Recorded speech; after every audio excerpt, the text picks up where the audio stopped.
My name is Raja Rizky. You can call me Raja. I am from Hamburg class.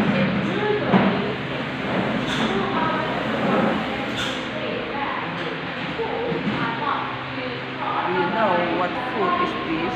No. This is pizza.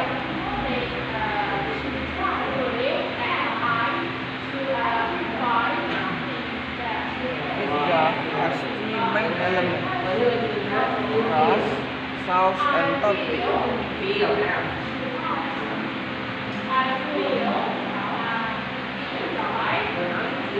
To make pizza dough, you can put flour, yeast, salt, sugar, water, and oil. After that, you can put sauce and toppings.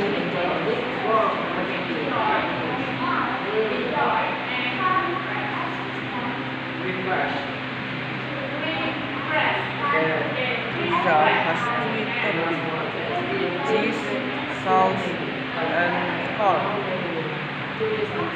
If you want to buy pizza in town, you can go to the Hut because it's expensive but delicious. Nice. How about you tell information about pizza? Like where does pizza come from? Pizza come from Italy. And then when was it made first time? Pizza made first time in 16th to 18th century. I think that's all. Thank you.